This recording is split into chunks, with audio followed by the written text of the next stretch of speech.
ओम नमः शिवाय। शिवरात्रि की ढेर सारी शुभकामनाएं। वर्ष में 12 शिवरात्रियां आती हैं, पर ये महाशिवरात्रि है। अबूझ मुहूर्त रहेगा। त्रयोदशी के साथ हमें चतुर्दशी लगी हुई रात्रि की पूजा करनी है। दिन के शुभ मुहूर्त तो रहेंगे ही, पर रात्रि में एक विशेष टाइम हमें बहुत थोड़ा समय मिल रहा है और रात्रि के भी चारों प्रहर में पूजा करनी है। वो क्या विशेष मुहूर्त रहेगा? साथ ही कहते हैं ना कि हमारे जीवन में समस्याएं आती जाती हैं और वो जाने का नाम ही नहीं लेती।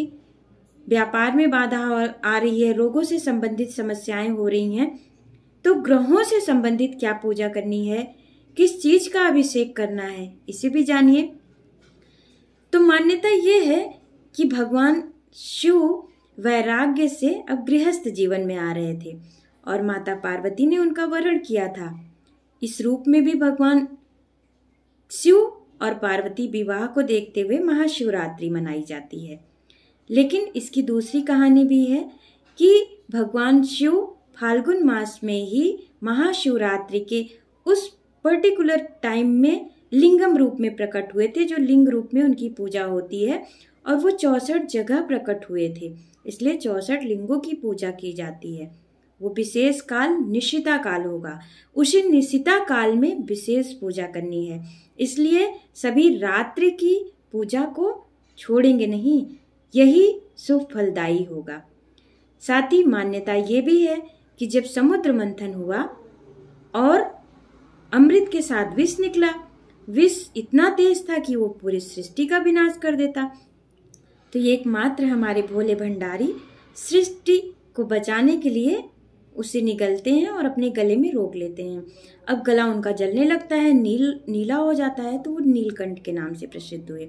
इसलिए जब समी, आग, धतूरा, बेलपत्र आदि हम चढ़ाते हैं तो वो एक औषधि के रूप में भी देखी जाती है। जल भी तो वो शीतलता प्रदान करती है।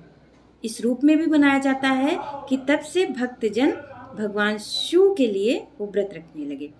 एक मान्यता ये भी है कि इसी रात्रि वो अपना तांडव नृत्य प्रस्तुत करते हैं, जो सृष्टि और विनाश को दिखाता है। इस तरह कई किंवदंतियां हैं और शिव पुराण, लिंग पुराण आदि में इसका वर्णन भी किया गया है। हम सब सनातन धर्म को मानने वाले बचपन से जैसे ही थोड़ा जानने लगते हैं तो घर में शिवरात्रि पूजा व्रत प्रारंभ हो जाता है और उसका हम लोग पालन करते हैं। और भाव भी वही होता है कि भगवान हमारे कर्ता धर्ता हैं और समस्त कष्ट को दूर करेंगे। तो आप सब भी शिवरात्रि की विशेष पूजा कीजिए। लेकिन मैं कुछ छोटे छोटे और भी उपाय बताऊंगी कि ऐसा होता है कि हम सब समस्याओं में रहते हैं और ग्रहों से संबंधित रोग भी हो जाते हैं, मेंटल स्ट्रेस आदि भी हो रही है, काम भी नहीं हो रहा है, व्यापार बाधाएं आ रही हैं, कार्य रुक जाता है, तो उससे संबंधित क्या विशेष उपाय करना है। तो सबसे पहले प्रातः जब जगते हैं शिव शिव का नाम लीजिए और गंगा जल डाल के स्नान करते हैं। संकल्प लेकर जरूर पूजा करें। मंदिर में जाते हैं तो भगवान शिव का अभिषेक कीजिए। यदि मंदिर में बहुत ज़्यादा भीड़ है, नहीं जा सकते हैं, तो आप घर में जो भी आपके भगवान हैं, शिव नर्मदेश्वर के रूप में हैं या स्फटिक रूप में है या पारद शिवलिंग है, ऐसे भगवान जी हैं, आप उनका घर में भी स्वयं भी अभिषेक कर सकते हैं, क्योंकि हमारे भोलेनाथ भोले भंडारी हैं, छोटी छोटी चीज में प्रसन्न हो जाते हैं। ये मात्र जल, गंगा जल और बेलपत्र से ही प्रसन्न हो जाते हैं। बात है सिर्फ भाव की, तो श्रद्धा अनुसार उन्हें अर्पित कीजिए, लेकिन वो विशेष टाइम में पूजा जरूर कीजिएगा। वैसे तो रात्रि 9:57 तक वो भोजन में रहेंगे, उसके बाद वो शमशान में चले जाएंगे। और जब रुद्राभिषेक भी होता है तो भगवान शिव 5 जगह रहते हैं, उसको देखा जाता है कि कहाँ रहते हैं। लेकिन ये महाशिवरात्रि है, रात्रि के चारों प्रहर में पूजा करनी है, तो शिव जहाँ भी रहेंगे वो हमारा कल्याण करेंगे। इस बात को ध्यान करते हुए पूजा जरूर करें। अब अगर हम आते हैं कि ग्रहों से संबंधित जानकारी लेते हैं और क्या लाइफ में समस्याएं आ रही हैं कि हम छोटे छोटे प्रयोग कर लें, जिससे भगवान भोलेनाथ भंडारी, माता पार्वती हमारे ऊपर कृपा करें।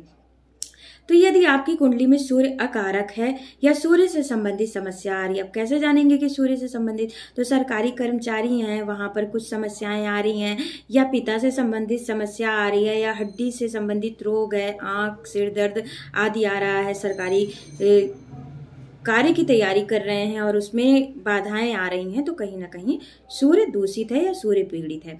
इसके लिए आप भगवान शिव को जब जल का अभिषेक करें तो धतूरा और मदार आप जरूर अर्पित करें। अगर आप अभिषेक करना चाहते हैं तो आप गंगा जल में इन सब की पत्तियों को पीसकर उनके रस, उनके अर्क को मिश्रित करके रुद्राभिषेक भी कर सकते हैं। पंडित जी बिजी हैं, नहीं आ सकते हैं, तो आप स्वयं संकल्प लीजिए और कम से कम 108 बार महामृत्युंजय मंत्र या ओम नमः शिवाय या शिव के किसी भी रूप का नाम जपते हुए आप स्वयं अभिषेक कर सकते हैं। अब आते हैं, यदि आपको बहुत मेंटल स्ट्रेस होती है, मेरे बहुत क्लाइंट मुझे फ़ोन कर रहे हैं कि मैंने बताया कि केतु चंद्रमा के नक्षत्र में गोचर कर गया है, वो 10 नवंबर तक रहेगा, कोई भी समस्याएं नहीं है, पर मन में अजीब सी फीलिंग आ रही है, तो कहीं ना कहीं चंद्रमा हमारा पीड़ित है या कोई आपकी कुंडली में वो किसी ऐसे भी नक्षत्र में है या दृष्टि संबंध बन रहा है, तो मेंटल स्ट्रेस हो जाता है। या 2-2.25 दिन राहु और केतु शनि के साथ उसका गोचर हो ही जाता है, तो भी समस्याएं आ जाती है। तो मेंटल डिप्रेशन चल रहा है, किसी अज्ञात अनजान भय जैसा रहता है, कार्य में बाधाएं आ रही हैं, धन से संबंधित बाधाएं आ रही हैं, माता को कष्ट रहता है, तो आप स्वयं भी रुद्री का पाठ कर सकते हैं, शिव का पाठ कर सकते हैं और महामृत्युंजय का जाप कर सकते हैं। जो स्फटिक के शिवलिंग हैं उन पर आप दूध जरूर चढ़ाएं, भगवान शिव और चंद्रमा हमारे प्रसन्न होंगे। अब यदि आपका विवाह नहीं हो रहा है या दाम्पत्य जीवन में खुशी नहीं है, आए दिन कलह हो रही है, सामंजस्य नहीं है, तो आप अपने मंगल ग्रह को प्रसन्न करेंगे। ब्लड से संबंधित समस्याएं हैं या ब्लड कैंसर आदि भी लोगों को हो रहा है, एक्सीडेंट भी हो जाता है, भूमि से संबंधित कार्य कर रहे हैं, वहां पर बाधाएं आ रही हैं, तो आप भगवान शिव को गिलोय चढ़ाइए। गिलोय सभी जानते होंगे, पतली टहनी होती है, मिलती है, और अगर आप रुद्राभिषेक या उसके अर्क को भी चढ़ाना चाहते हैं तो उसे पीस लीजिए और उसे छान लीजिए, इस तरह उसका भी आप अभिषेक कर सकते हैं, जिससे मंगल ग्रह प्रसन्न होंगे। अब आप मैनेजमेंट से जुड़े हुए हैं, कोई भी निर्णय लेते हैं वो अडिग नहीं रह पाता, हमेशा लगता है कि मैंने ये काम तो स्टार्ट किया, बाधाएं आ जा रही हैं, या मन पढ़ाई में नहीं लगता है, या बुध ग्रह से संबंधित समस्या है, जैसा कि आज से बुध नीच के भी हो गए हैं, मीन राशि में आ गए हैं और साथ ही राहु भी है। तो जो ट्रेडिंग आदि कार्य कर रहे हैं या लेखन शैली से जुड़े हैं या विद्यार्थी वर्ग या वाणी से संबंधित, पत्रकारिता से संबंधित कार्य करते हैं, उनको अपने बुद्धि मजबूत करनी चाहिए। राजनीति में भी जो है उन्हें वाचालता होनी चाहिए, लेकिन सद्बुद्धि के साथ, कि वाणी का गलत इस्तेमाल ना कर दें। इसके लिए आप बुध ग्रह को प्रसन्न करना है, तो आप स्फटिक के शिवलिंग पर दूध अर्पित कीजिए, लेकिन उसमें हरी इलायची मिश्रित करके जरूर चढ़ाइए और हरी मूंग भी चढ़ा सकते हैं। यदि आपकी लाइफ में शिक्षा से संबंधित समस्याएं आ रही है, बहुत ज़्यादा मोटापा है, लीवर से संबंधित समस्याएं आ रही हैं, आपके गुरुजन आपसे परेशान रहते हैं या गुरु का जाने अनजाने में अपमान किया है, तो कहीं ना कहीं बृहस्पति ग्रह दूषित हो चुके हैं। अब बृहस्पति ग्रह को प्रसन्न करना है, जीवन में खुशियां लानी है, धन लाना है, तो आप भगवान शिव को जो भी अभिषेक करेंगे उसमें दूध के साथ केसर जरूर चढ़ाएं और चने के दाल को भी अर्पित कर सकते हैं, पीला फूल चढ़ाएं, भगवान शिव प्रसन्न होंगे। यदि आपकी मैरिज लाइफ में डिस्टरबेंस चल रहा है, शुक्र पीड़ित है, शुगर से संबंधित समस्याएं आ रही हैं, धन तो है पर धन का सुख नहीं मिल रहा है, तो कहीं ना कहीं शुक्र ग्रह पीड़ित है, हमेशा फटे हाल में रहते हैं, पैसा है पर छुपा के रखते हैं, पैसा फंस जाता है, शुक्र ग्रह पीड़ित है। कमर से नीचे मेल और फीमेल दोनों को उनके जेनेटिकल ऑर्गन में भी प्रॉब्लम आ रही है, यूरिनरी सिस्टम या किडनी से समस्या है, तो शुक्र ग्रह को मजबूत करना है, तो आप पंचामृत से अभिषेक करेंगे, साथ ही इत्र जरूर चढ़ाएंगे और चावल भी जरूर भगवान को चढ़ाएं, मिश्री भी चढ़ाएं, इसलिए भगवान पार्वती और शिव प्रसन्न होंगे। आपके जॉइंट्स में प्रॉब्लम रहता है, आपके जो नीचे के सहकर्मी हैं वो बहुत ज़्यादा उद्दंडता करते हैं, आए दिन एक्सीडेंट, चोट आदि लग जा रही है, या आप लोहे से संबंधित कोई कार्य कर रहे हैं, टेंडर आदि लेते हैं और वहाँ पर भी समस्याएं आ जाती है, वाहन दुर्घटनाएं हो जाती हैं, वाहन से संबंधित कार्य करते हैं, तो कहीं ना कहीं शनि पीड़ित है। तो आप शनि को प्रसन्न करिए, काला तिल मिश्रित जल चढ़ाइए, साथ ही आप पंचामृत भी उन्हें चढ़ा सकते हैं। इस तरह कीजिए और शहद चढ़ाइए, गन्ने के रस से उनका अभिषेक कीजिए। जिनको जॉइंट्स की प्रॉब्लम है ये समस्या नहीं होगी, आप करके एक बार देखिए। राहु केतु से संबंधित है तो जौ और गेहूं जरूर चढ़ाएं और इसको भिगाकर इसके अर्घ से अभिषेक भी कर सकते हैं।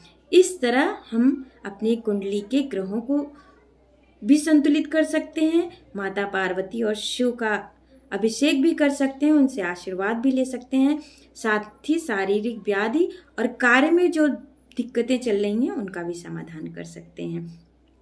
वो निशिता काल कौन सा है जिस समय आपको रात्रि पूजा करनी है?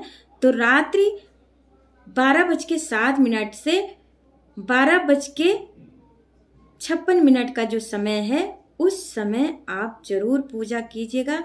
ये समय भूलिएगा नहीं। भगवान शिव लिंग के रूप में प्रकट हुए थे और ये आप सबका कल्याण करेंगे।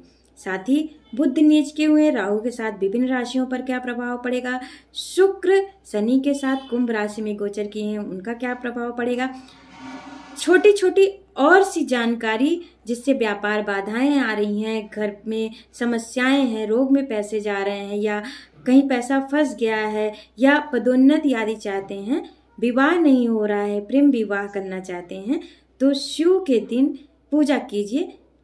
ढेर सारी उपाय नेक्स्ट वीडियो में भी रहेंगे। पहली बार देख रहे हैं तो चैनल को सब्सक्राइब कीजिए।